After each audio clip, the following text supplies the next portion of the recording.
Thank you, Andrew. Now it's time for a take on the news from the left, right, and middle. Once again, from the left is award-winning journalist Karen Hunter. And from the right here in our New York studios, is Washington attorney Horace Cooper. Hey, you guys. Hey, good to be here. Move? Let's see how well you play together right next to each other. I don't feel comfortable. My space is infringed upon right now. All right, we're going to see what you're really made of today. All right, y'all play nice, okay? There's great oxygen coming here. Says the instigator. Yeah. I'm only going to throw a stink bomb in the middle and make you stir the pot. Yeah. Okay, let's get going. Michelle, our executive producer, said we only have 5 minutes. Okay, so we're going to talk about this whole controversy of this New York City police officer who restrained Eric Garner, of course, with what many called a chokehold.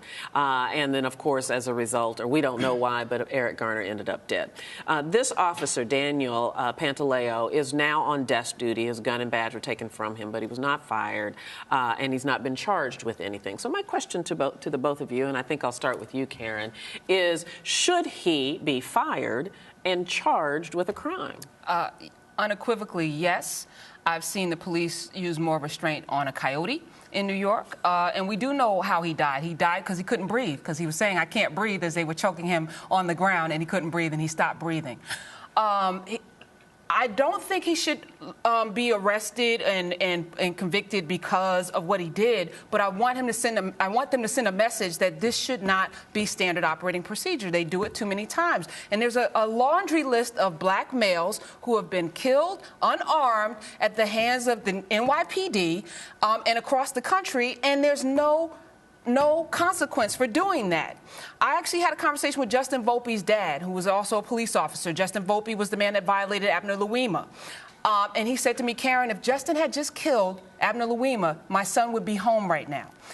Dead men tell no tales. And I think that it's unfortunate that there's such reckless abandon that they treat these black men with. And these black men, there's only been one white man in New York, Gideon Bush, who had a hammer. He actually was armed. But all of the people who have lost their lives at the hands of police have been unarmed, and I think it's ridiculous. All right, so I was working with you on most of this, but the race issue is where I get off. That's okay. There's a lot of data that is showing that there's misbehavior happening on the part of our law enforcement community. I think we ought to say that you're going to try really, really hard as a police officer, and if you're killing the people that you're supposed to protect, that's probably not a good sign for you to be able to keep your job. But it doesn't mean I believe they did it intentionally. It doesn't mean, and if I find that evidence, then yes, they ought to be charged. Isn't the evidence on the video, though, Horace? The evidence is not that this person plotted and planned to kill this individual. The evidence We're not saying it's premeditated, but if you kill someone with a car, Horace, you don't always get arrested. But a lot of times you do. I think there should be a higher standard on police officers because they do have the ability to take your life. In this particular case, it looks like, at least on the video, that the officer Daniel Pantaleo used a chokehold, which is banned as a matter of policy. So we're going to see an autopsy, and an autopsy is going to tell us what the actual cause of death was. But I want to continue this point. If a public servant is accidentally or inadvertently killing the people who pay his salary, that's a person that ought not to hold that position. I agree. And I will say that we're seeing incidents, not just in New York City, but all across the country where this kind of behavior is happening, where people are militarizing the police forces and regular people are encountering them, and it's turning out to be deadly. What I would prefer is we start sending the signal, you're not going to escalate, but on the other hand, this isn't about whether someone's black or white. Every taxpayer deserves to have this protection. And I would love to take race out of the equation, but I do think that they view black men, just like we saw with Trayvon, as more of a threat.